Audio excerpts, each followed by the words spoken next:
কল্পনা করুন আপনি একটি লিফটে করে বহুতল থেকে নামছেন। হঠাৎ লিফটটি দুটি ফ্লোরের মাঝেই দাঁড়িয়ে পড়ল এবং লোডশেডিংয়ের ফলে লিফটের ভেতরে থাকা আলো এবং ফ্যান বন্ধ হয়ে গেল। যে দমবন্ধ অনুভূতি হবে তাতে শুধুমাত্রই আতঙ্কের জন্ম দেবে। অথচ ভাবুন পরিস্থিতি ঠিক কতটা ভয়ানক হলে 20,000 মানুষ স্বেচ্ছায় সূর্যের আলো ছেড়ে মাটির 280 ফুট নিচে অন্ধকারে দমবন্ধ অনুভূতি নিয়ে দিনের পর দিন কাটিয়ে দিতে বাধ্য হয়। আমরা মহাকাশের এলিয়েন নিয়ে চিন্তিত, কিন্তু আমাদের পায়ের ঠিক নিচেই তুরস্কের মাটির তলায় লুকানো শহর, মেক্সিকোর পিরামিডের নিচে বিষাক্ত লিকুইড মার্কারি, আর চীনে এমন সব গুহা যার কোনো রেকর্ডই ইতিহাসে নেই।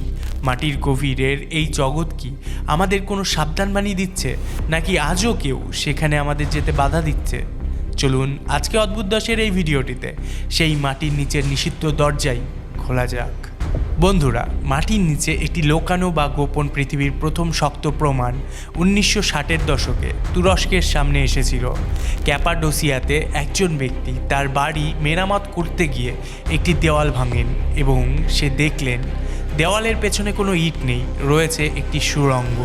সেই সুড়ঙ্গটি এগিয়ে যেতে যেতে বিভিন্ন রাস্তায় বিভক্ত হয়ে মাটির আরও গভীরে নেমে গিয়েছিল। তিনি যা আবিষ্কার করেছিলেন তা ছিল এমন একটি শহরের প্রবেশপথ যা শতাব্দীর পর শতাব্দী ধরে বন্ধ ছিল, যার অস্তিত্ব মানুষ ভুলেই গিয়েছিল।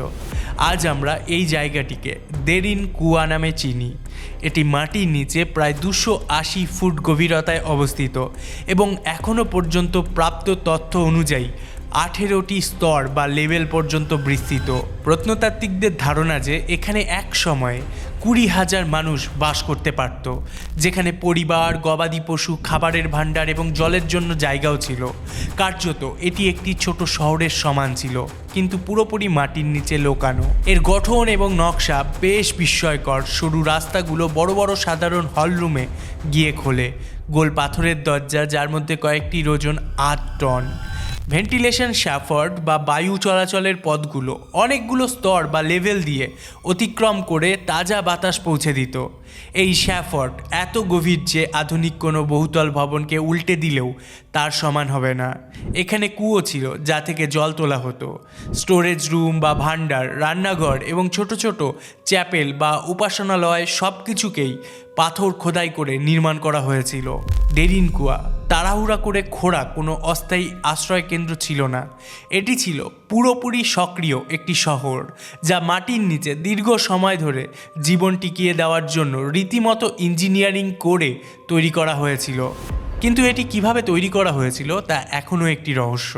আগ্নেয়গিরির পাথর কেটে একটি ঘর খোদাই করা তো বোঝা যায়, কিন্তু লাখ লাখ কিউবিক ফুট পাথর খোঁড়া, ঘরগুলোকে মজবুত করা, এমন সব এয়ার শ্যাফট বা বাতাসের পথ কাটা যা আজও কাজ করে, এই সব কিছু শুধুমাত্র হাতের সাধারণ যন্ত্রপাতি দিয়ে করা, যা কোনো সাধারণ ব্যাপার নয়।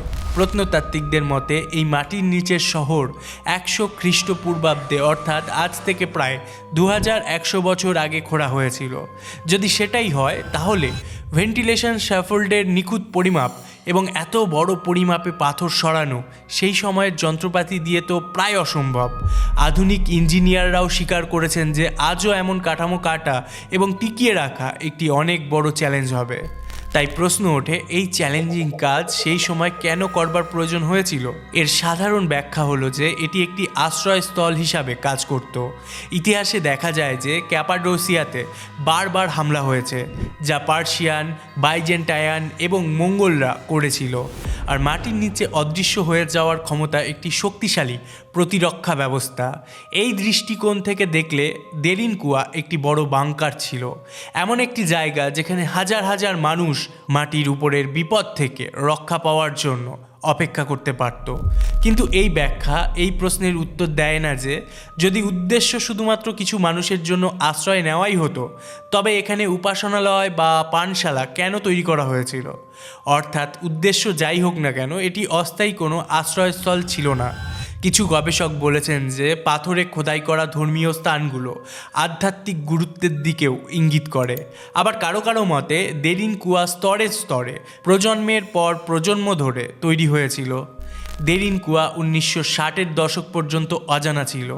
এই কারণে নয় যে এটি ধ্বংস হয়ে গিয়েছিল, বরং এই কারণে যে এর প্রবেশ পথগুলো বন্ধ করে দেওয়া হয়েছিল। শতাব্দীর পর শতাব্দী ধরে উপরে বসবাসকারী মানুষদের জানাই ছিল না যে তাদের ঘরের ঠিক নিচে এক সময় একটি পুরো শহর ছিল। এমনকি এখনও এর কিছু অংশ বন্ধ এবং কিছু রাস্তা অবরুদ্ধ। প্রত্নতাত্ত্বিকদের সন্দেহ যে এখানে এর চেয়েও গভীর স্তর বা লেভেল থাকতে পারে, কিন্তু সেগুলোর মানচিত্র এখনও অবধি তৈরি করা হয়নি। এখানকার স্থানীয়দের দাবি যে এই সুড়ঙ্গগুলো মাইল পর্যন্ত বিস্তৃত, যা দেরিনকুয়াকে ক্যাপাডোসিয়ার অন্যান্য ভূগর্ভস্থ শহরগুলোর সাথে সংযুক্ত করে। অর্থাৎ তাদের দাবি অনুসারে মডার্ন হাইওয়ের মতো মাটির নিচেও রয়েছে অসংখ্য দীর্ঘ হাইওয়ে। যদি এই তথ্য সত্যি হয়, তবে এখনও পর্যন্ত যা প্রকাশিত হয়েছে তা এই বিশাল ব্যবস্থার বা সিস্টেমের মাত্র একটি ছোট্ট অংশ। দেরিনকুয়া হয়তো সবথেকে বড় এবং বিখ্যাত, কিন্তু এটি একমাত্র নয়। এটি শুধুমাত্র একটি দরজা একটি বিশাল ভূগর্ভস্থ নেটওয়ার্কের, একটি ভূগর্ভস্থ পৃথিবী যা সেন্ট্রাল বা মধ্য তুরস্কের নিচে বিস্তৃত এবং যাকে আজও পুরোপুরি বোঝা সম্ভব হয়নি। ক্যাপাডোসিয়ার পাতালপুরি যদি হয় মানুষের আশ্রয়স্থল, তবে মেক্সিকোর পিরামিডের নিচের সুড়ঙ্গগুলো ছিল এক নিষিদ্ধ জায়গা, যেগুলোকে এমন অদ্ভুত উপায়ে বন্ধ করে দেওয়া হয়েছিল যেন ভেতরে ঢোকা বা সেখান থেকে বের হওয়া দুই বারণ। ইতিহাসের টিওটিহুয়াকান ছিল বিশাল এক শহর যেখানে 1 লাখেরও বেশি মানুষ বসবাস করত, কিন্তু এই শহরের মাটির নিচেই বিজ্ঞানীরা এমন কিছু গোপন রাস্তা বা সুড়ঙ্গ খুঁজে পেয়েছেন যা গত 2000 বছর ধরে ইচ্ছে করেই মানুষের চোখের আড়ালে লুকিয়ে রাখা হয়েছিল। এই বিখ্যাত আবিষ্কারটি 2003 সালে হয়েছিল, যখন ভারী বৃষ্টিপাতের ফলে টেম্পল অব দ্য ফেদার্ড সার্পেন্টের কাছে একটি সিঙ্কহোল বা গর্ত তৈরি হয়েছিল। স্থানীয় প্রত্নতাত্ত্বিক সার্জিও গোমেজ নিজেকে সেই গর্তে নামান এবং এমন কিছু প্রবেশপথ খুঁজে পান যা বড় পাথর দিয়ে ইচ্ছাকৃতভাবে বন্ধ করে রাখা হয়েছিল। ভেতরে প্রবেশ করতেই তিনি বুঝতে পারলেন যে তিনি এমন একটি সুড়ঙ্গে প্রবেশ করেছেন যা সোজা পিরামিডের নিচে যায়। এই গোপন সুড়ঙ্গটি ছিল 330 ফুট লম্বা। এটি সোজা চলে গিয়েছিল মন্দিরের একদম ঠিক মাঝখানের নিচে থাকা কিছু গোপন কক্ষে।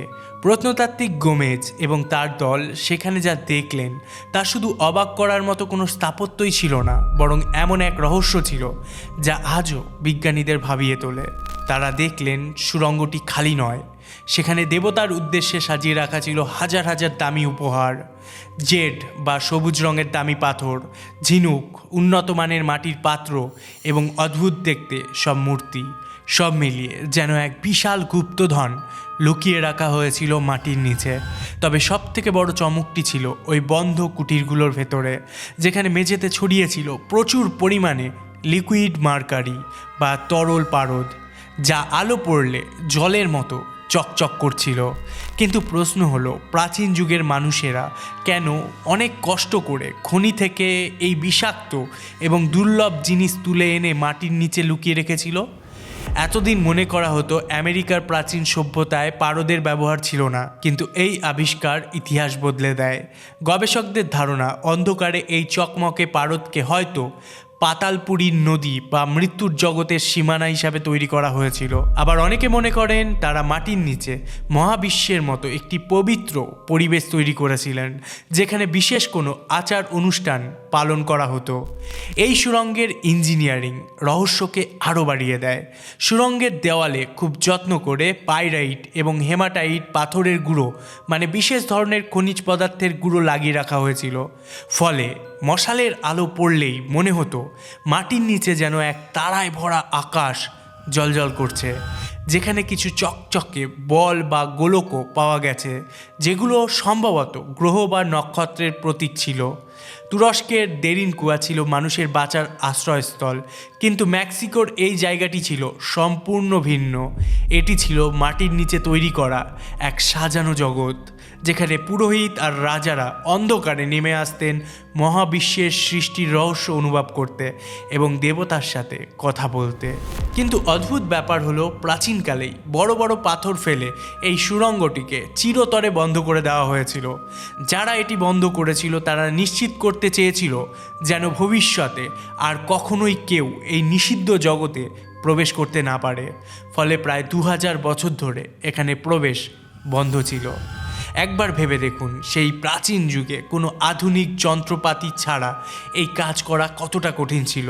শক্ত আগ্নেয়গিরির পাথর কেটে সুড়ঙ্গ বানানো, দেওয়াল সাজানো আর বহু দূর থেকে বিষাক্ত পারদ বয়ে আনা, এইসব কোনো সাধারণ কাজ ছিল না। এগুলো ছিল খুব ভেবেচিন্তে করা এক বিশেষ গোপন প্রজেক্ট। তাই টিওটিহুয়াকানের পিরামিডগুলো শুধু আকাশের দিকে মুখ করা কোনো স্তম্ভ ভাবলে ভুল হবে।